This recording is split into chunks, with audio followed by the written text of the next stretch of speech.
sebelum teman-teman masuk ke industri apapun, harus cek dulu industrinya itu sebesar apa. Kalian pengen punya revenue 100 miliar misalnya, tapi the whole industrinya aja nggak 100 miliar gitu. Nggak mungkin dong. Lu mau jualan apa orang industrinya nggak segede itu? Orang sekarang bisa jualan, bisa jadi affiliate tanpa dia pernah pegang stok produknya.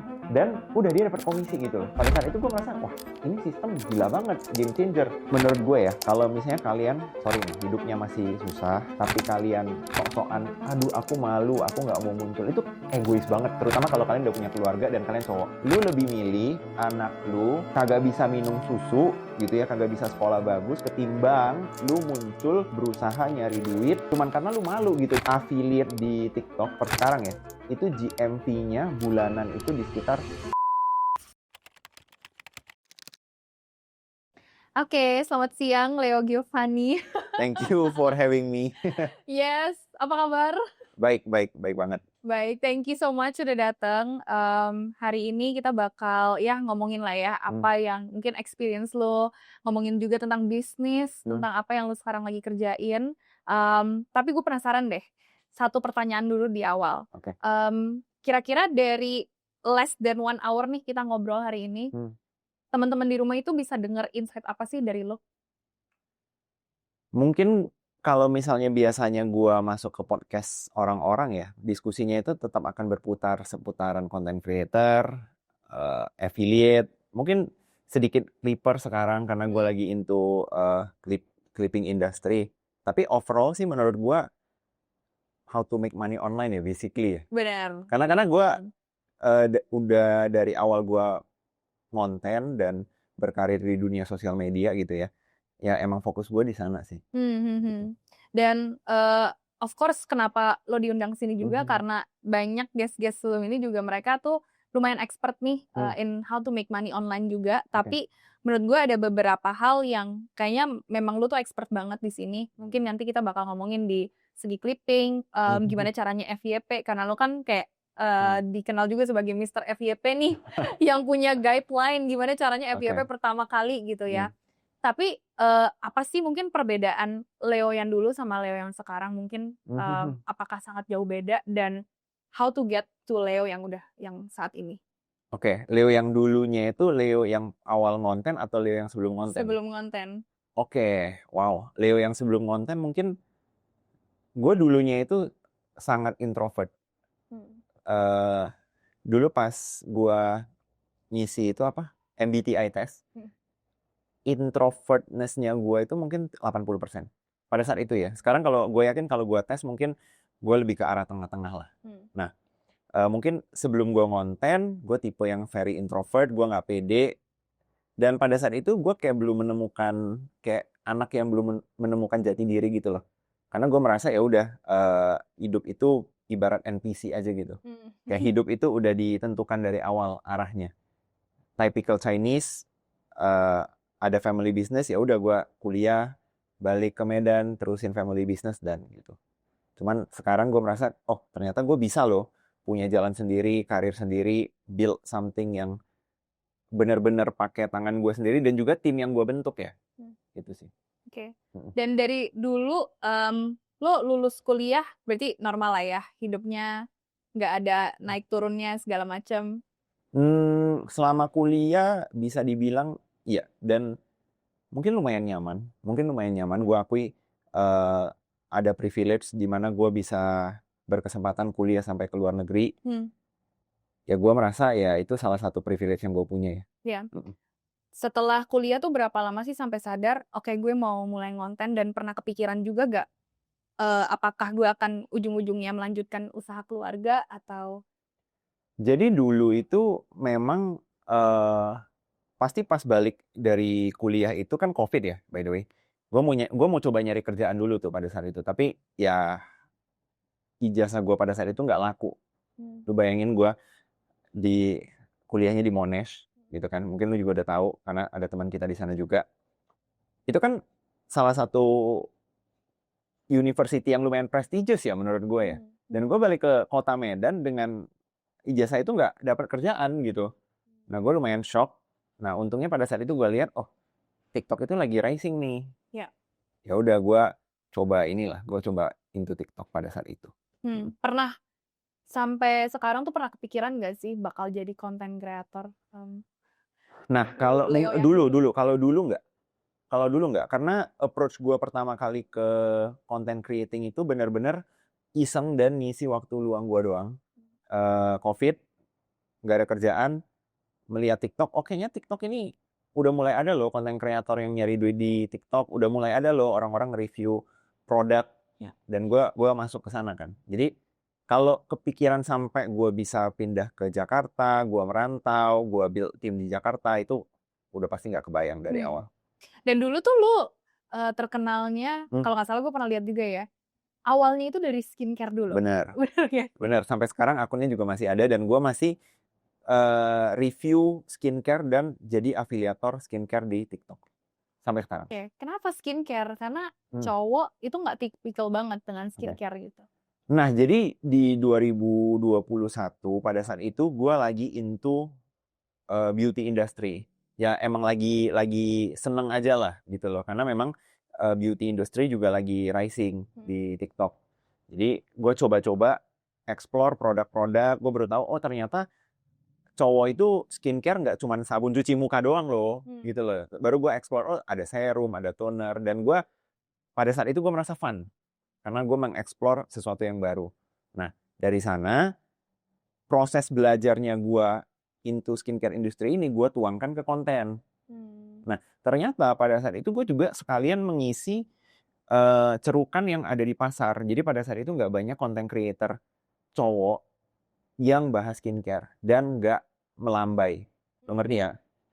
Karena rata-rata skincare creator yang cowok pada saat itu ya melambai gitu. Sedangkan kan brand itu tetap pengen nyari ini kan cowok yang cowok-cowok gitu. Paham gak sih? Benar. Nah, ya mungkin gue mengisi cerukan itu dan ya gue dapet kerjaan yang pada saat itu banyak kerjasama yang masuk lah. Oke. Dan setelah itu, setelah dari skincare, butuh berapa lama sampai akhirnya gue pengen bukan pivot ya, mungkin nambah niche di mana gue ngomongin FYP. Nah, jadi pada saat itu awalnya, nah di 2021 itu kan TikTok affiliate belum ada tuh. Belum ada fitur keranjang. Jadi gue benar-benar konten doang. Ada endorsement yang masuk, barter produk, ya typical content creator lah. Terus muncul keranjang kuning.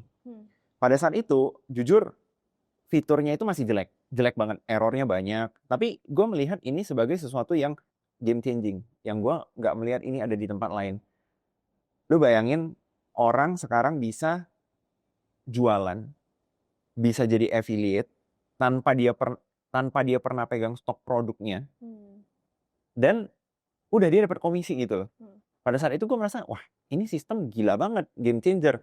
Makanya di saat itu sebelum gue terjun ke affiliate, gue sempat posting story tuh. Gue kemarin baru post juga di Instagram gue. Gue posting story, gue bilang ke teman-teman gue, karena followers IG gue pada saat itu belum banyak ya. Gue bilang ke teman-teman gue, guys, terutama yang punya bisnis online, ini TikTok Shop bakal game changer nih. Kalian mending ulik dulu deh. Dan ternyata bener gitu loh. Nah dari sana gue terjun ke TikTok affiliate, mulai dapat penjualan di TikTok affiliate, dan gue kan lumayan early ya. Nah pada saat itu banyak teman-teman gue yang mulai nanya, Le, gimana lu main affiliate? Nah dari sana gue mikir, apa gue sekalian konten bahas TikTok affiliate dan konten juga ya? Gue bikin lah akun si FYP spesialis itu gitu, asal usulnya lah kira-kira. Oke. Dan seberapa waktu itu kayak lama gak sih maksudnya proses pembelajaran di mana belajar affiliate berarti something new. Harus, karena kan FYP juga apalagi berbeda-beda ya di setiap zaman. Maksudnya teman-teman di sini yang mungkin pernah ngonten, mau mulai ngonten, tertarik ngonten gitu juga pasti tahu cara FYP ini kan bukan satu jalan aja tapi banyak jalannya. Seberapa susah sih mungkin proses mencari formula untuk FYP?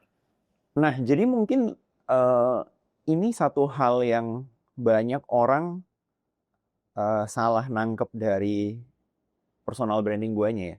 Banyak yang ngira, gue kan pakai nama FYP specialist. Itu mereka kira gue seakan-akan orang yang benar-benar udah figure out everything.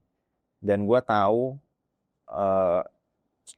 kayak formula pastinya di setiap masa. Padahal enggak, gue hanya orang yang into the industry, gue juga main di industrinya, gue juga aktif di sana. Jadinya tiap kali ada perubahan, gue tahu duluan. Karena gue aktif kontennya, affiliate-nya, dan gue terus share kan. Gitu. Jadi kalau ditanya berapa lama gue temuin formula pastinya, ya bahkan sampai sekarang formulanya itu sering berubah. Iya. Gitu. Tapi FYP tuh ada psikologisnya nggak sih? Menurut gue ada. Jadi inti dari FYP itu dari awal itu sama. Tapi caranya, approach-nya itu yang berubah-ubah tergantung dari tren yang ada, dari demand penonton gitu. Karena kan ujung-ujungnya FYP itu intinya lu bisa nggak jaga penonton tetap nontonin konten lu dari awal sampai akhir, udah itu doang. Nah, cuman untuk ngejagain itu pastinya tergantung juga sama demand, tren apa yang lagi naik, topik apa yang lagi banyak dibahas, fitur-fitur TikTok apa yang lagi di-push sama platformnya, itu ngaruh. Jadi kalau misalnya nih ada, misalnya gue nih ngikutin cara-cara FYP lo, mungkin kayak ngeliat juga di bukunya, seberapa persen gue bisa berhasil? Menurut gue untuk bantu lu untuk at least merasakan FYP pertama itu 90%. Gitu. 90%. Oke. Nah, tapi setelah lu dapetin FYP pertama itu kan itu another journey ya. Yang tiap orang itu bakal bisa beda-beda. Ada yang nanti misalnya dia milih jalan jadi pure afiliator, ada yang milih jalan jadi content creator, ada yang milih jalan jadi seller. Makanya dari awal goals akun FYP spesialis dan semua produk yang gue kembangin itu cuma satu. Gimana bantu orang yang benar-benar dari nol sampai bisa FYP. Makanya judul buku gue itu kan Trik Konten TikTok dari nol sampai bisa FYP. Kita bantu lu sampai lu ngerasain FYP pertama lu.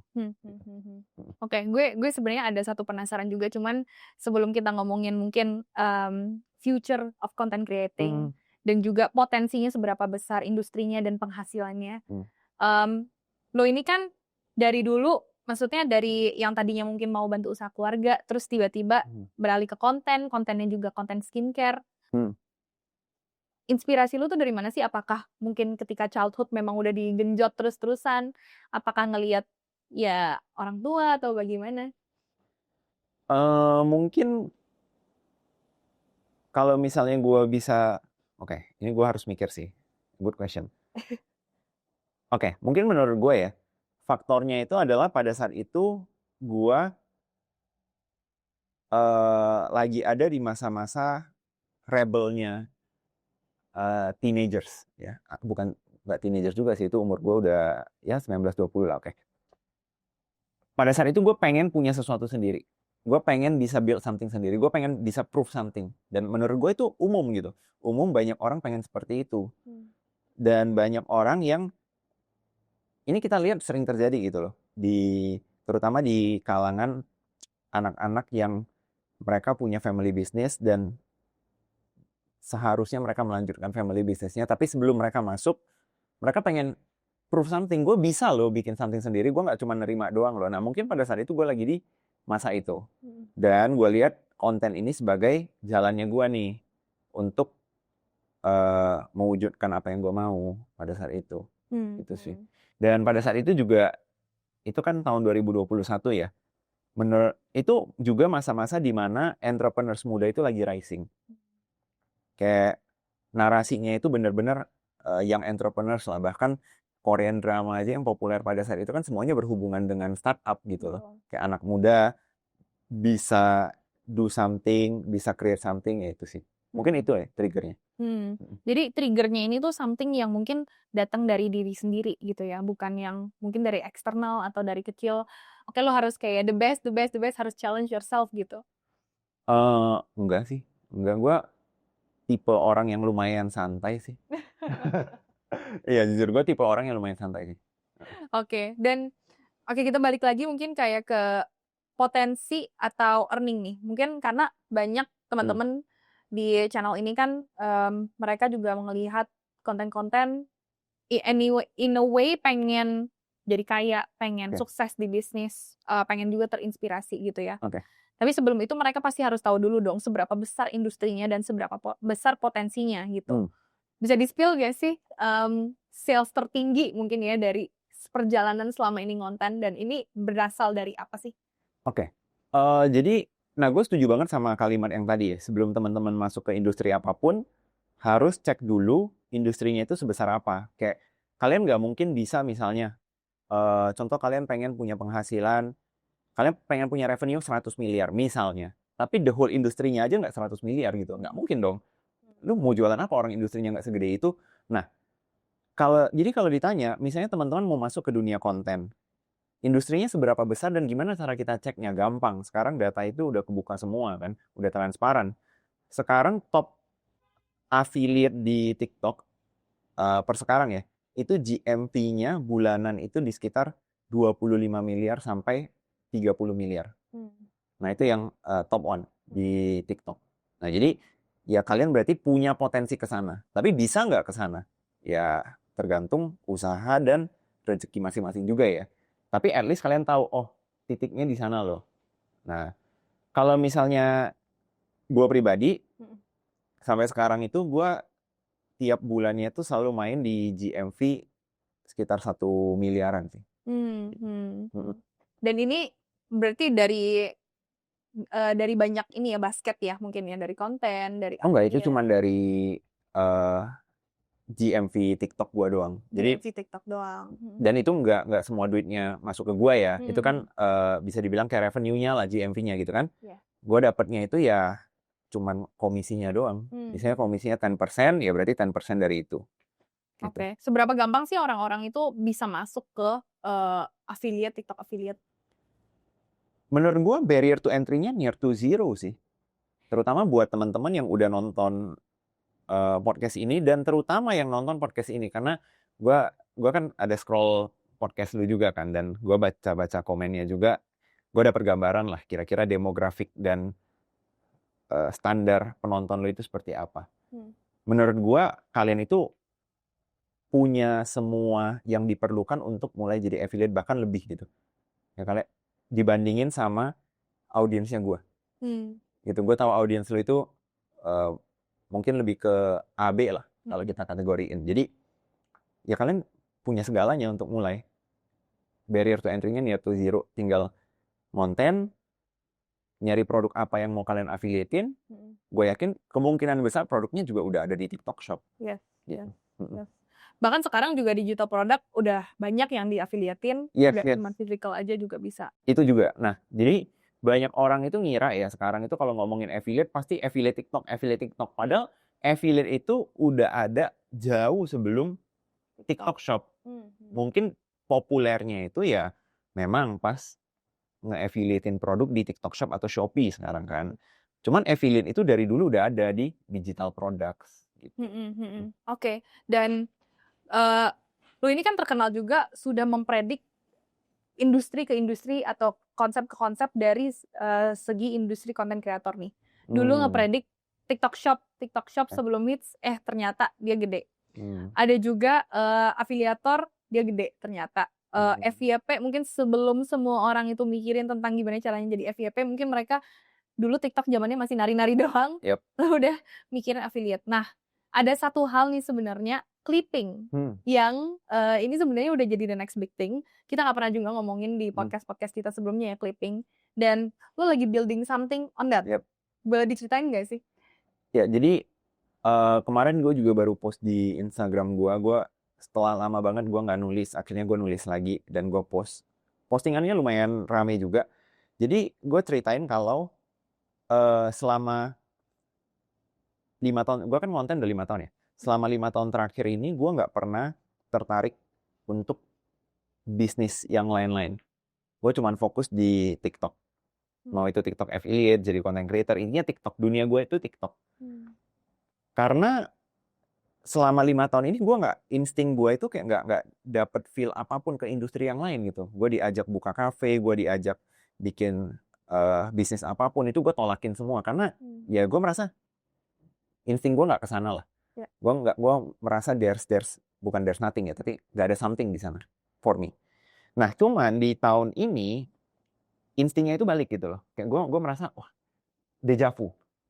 Ketika gue melihat industri Clipper, feel-nya itu benar-benar sama banget sama pas 2021 gue melihat TikTok affiliate. Masih early, orang masih nanya apa itu affiliate. Apa itu affiliate? Sekarang orang nanya, apa itu Clipper? Kok gimana cara jadi Clipper? Kok aku harus ngapain untuk mulai belajar clipping? Gitu kan? Mirip banget. Nah, makanya gue into Clipper sekarang dan gue coba bangun komunitas dan platform untuk para Clipper. Namanya Oke. Clipo. Kenapa orang harus nge-clipping sih? Oke. Untuk nyari duit, basically. Jadi kalau kalian mau make money online, balik lagi ya. Gue selalu muter-muternya di make money online. Kalau kalian mau coba make money online, dan mungkin dulunya kalau di dunia affiliate, gue selalu saranin orang itu harus muncul muka. Tapi gue tahu banyak orang yang mau ditawarkan duit berapapun, dia tetap kekeh nggak mau muncul muka. Gue lihat, wah, kalau clipping kan nggak usah muncul muka ya. Karena yang muncul itu adalah orang yang diklip. Dan si clipper ini tetap bisa dapat duit loh. Nah, dari sanalah gue merasa, wah, ini potensial banget nih. Gitu. Seberapa gede sih industrinya? Kan tadi kita ngomongin, oke, lo nggak boleh masuk ke industri yang Oke. apa kalau misalnya penghasilannya nggak segede itu, industrinya nggak segede itu, buat apa kita berkecimpung di sana gitu ya? Tapi seberapa gede sih industri clipping ini? Jadi di US itu ada platform clipping, salah satu yang paling gede. Gue terakhir cek payout-nya mereka. Payout itu berarti nilai yang udah mereka bayarkan ke para clipper itu di sekitar $2 billion. Wow. Ya, $2 Wow. billion. Jadi sekitar berapa ya sekarang? Sekarang USD mahal banget lagi, 17.500 lu kali sendiri deh tuh. Nah, jadi Bener. gede banget. Oke. Nah, dan di Indo masih early.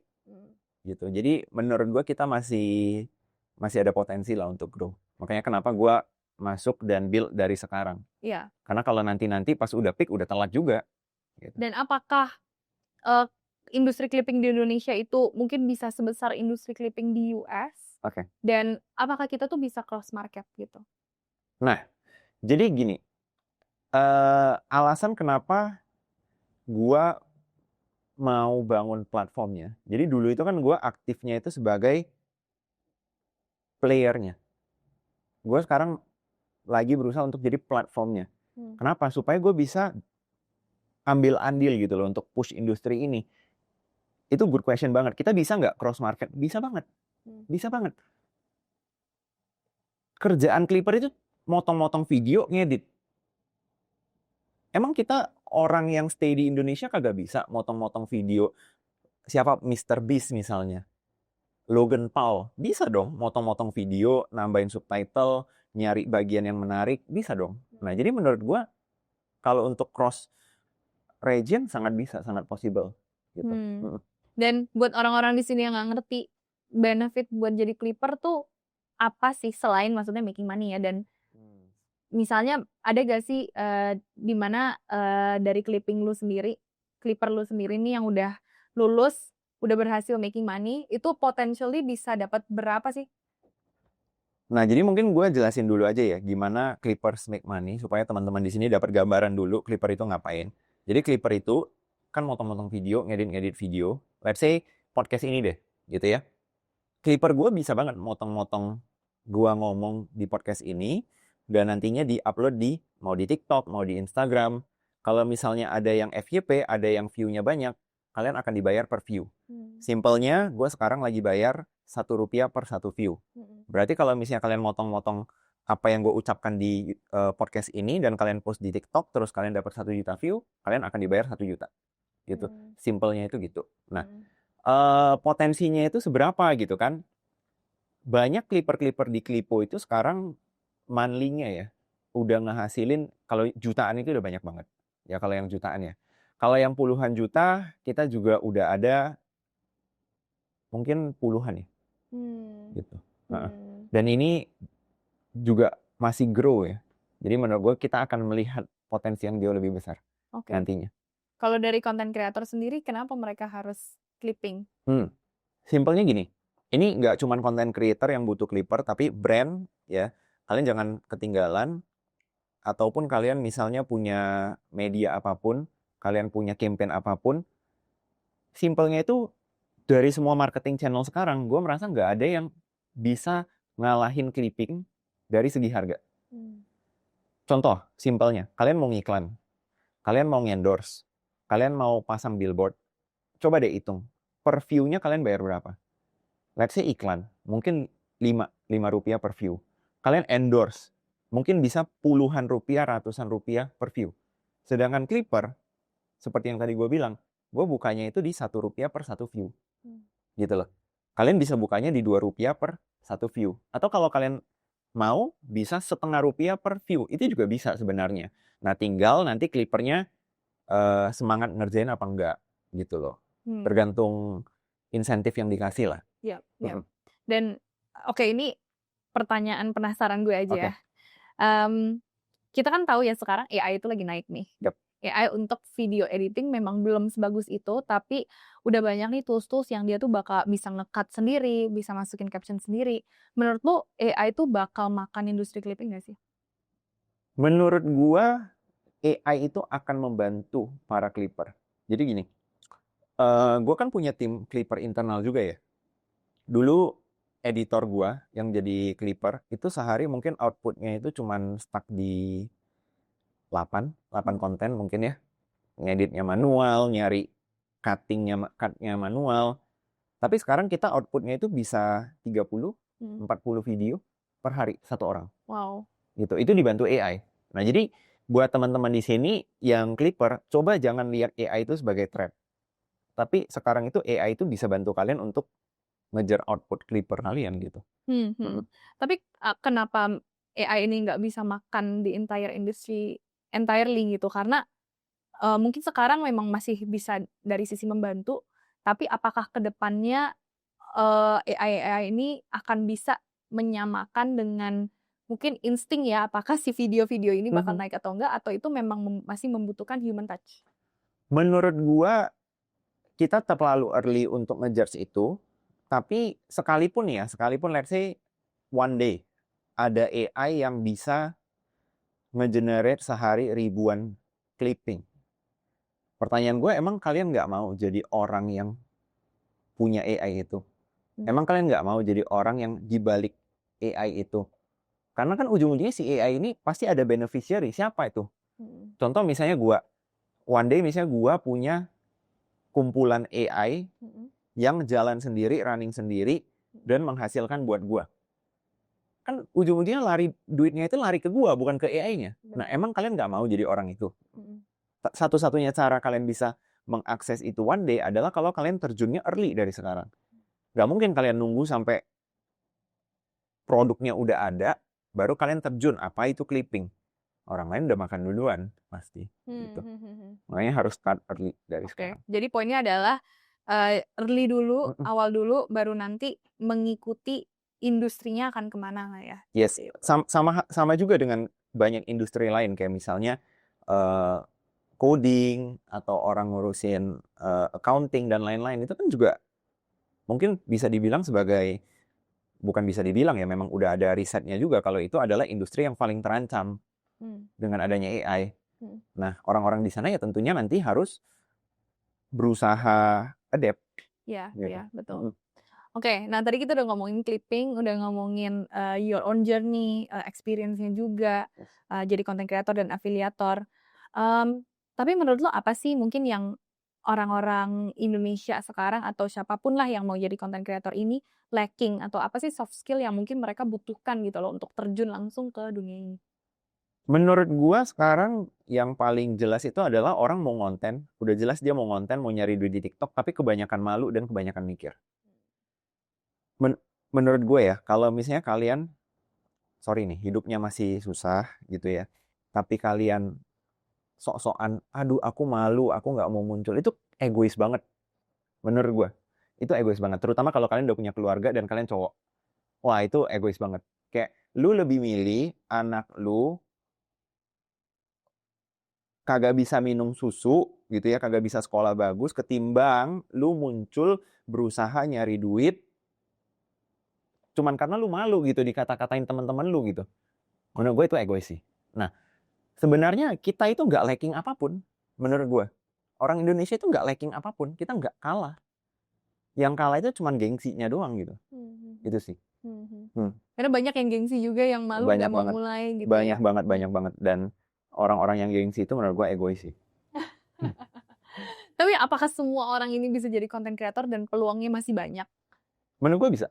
Hmm. Menurut gue bisa. Kenapa? Karena kan tetap Pareto ya. Tetap semua orang bisa jadi content creator nggak? Bisa. Tapi apakah ujung-ujungnya semua orang akan jadi content creator? Nggak juga. Ya. Gitu loh. Nah pertanyaannya tinggal, kalian mau jadi yang menjadi atau enggak? Gitu loh, mau mulai apa enggak? Gitu. Tapi kalau ditanya, semua orang bisa jadi content creator nggak? Jawabannya bisa. Kasih gue siapapun, gue bisa jadiin dia content creator. Yang penting dia pede ya. Jangan Iya. pas gue suruh konten, kabur gitu loh. Nggak bisa dong. Iya, benar-benar. Dan kuncinya itu apa sih supaya dia tuh ngejar actually bisa sukses jadi content creator? Mungkin di awalnya itu ininya kali ya, keinginannya gitu. Harus jelas. Lu mau konten tujuannya apa? Kalau kayak gue dulu mungkin gue konten ya tujuannya itu karena gue pengen bisa build something yang punya gue sendiri. Nah gue punya tekadnya kan. Iya. Nah banyak orang itu lacking di sana gitu. Tekadnya nggak cukup kuat, why-nya nggak cukup kuat mungkin. Iya. Dan menurut lu seberapa penting sih konsistensi dalam kerjaan content creator ini? Penting banget sama halnya. Sebenarnya bukan cuma di dunia konten, di semua hal itu penting. Nah, simpelnya gini, let's say kalian kerja deh, kalian jadi buruh pabrik misalnya, emang nggak perlu konsisten? Perlu dong, lebih perlu konsisten daripada menjadi content creator. Bangun pagi, datang ke kantor, absen, kerja, pulang, itu kan konsisten. Jam sekian sampai jam sekian. Bahkan lebih konsisten lagi daripada jadi content creator. Benar nggak? Tapi kenapa gitu? Orang itu mikir kalau kerja 9 to 5, nggak ditanya gitu, lu bisa nggak konsisten 9 to 5? Itu kan udah kewajiban. Nah, coba lihat kewajiban konsisten di content creator ini juga sebagai kewajiban gitu. Bukan lu pilih bisa apa nggak bisa. Itu sih menurut gue. Oke. Dan gue punya nih satu pertanyaan terakhir yang biasanya memang gue tanyain ke guest-guest yang datang ke podcast ini. Kita kan tahu lah ya kalau misalnya orang itu tadi making money online untuk mencapai dari 1M ke 10M itu mungkin lebih gampang karena udah ketemu nih formulanya apa dari industrinya, dari bakatnya dan skillnya sendiri. Tapi kalau misalnya lu bisa balik lagi ke zaman dulu dengan no skill, no nothing, tanpa bisnis yang sekarang, gimana sih caranya teman-teman mungkin di sini ya yang mendengarkan bisa menghasilkan dari 0 sampai 1M? Menurut gua nyari kerjaan atau industri yang mengizinkan kalian menghasilkan duit out of thin air. Gitu. Apa itu? Apa itu? Konten, Konten. editing. Bener nggak? Kayak contoh gini, lu mau jadi tukang bakso aja deh. Lu harus beli gerobak, lu harus beli piring, lu harus beli sendok garpu. Itu kan modal gitu loh. Nah, kalian belum tentu dapat duit aja udah ngeluarin duit dulu. Nah, ini kalau ngomongin benar-benar dari nol ya. Berarti kan lu harus ngutang. Gitu kan. Sedangkan kalau misalnya clipping, konten, itu kan out of thin air. Nggak ada modalnya. Modalnya ya ego lu doang, lu berani muncul apa enggak gitu kan. Lu mau ngehabisin waktu lu buat ngedit atau enggak. Itu sih. Jadi cari industri yang bisa menghasilkan duit tanpa modal. Nah, itu duit tanpa modal itu satu-satunya jalan adalah konten Dari creator konten, ya. bener. Yeah. Oke, thank you so much Koleo. Thank you for being in this podcast. Thank you. Semoga teman-teman di sini juga banyak belajar dan banyak terinspirasi dari Leo Giovanni.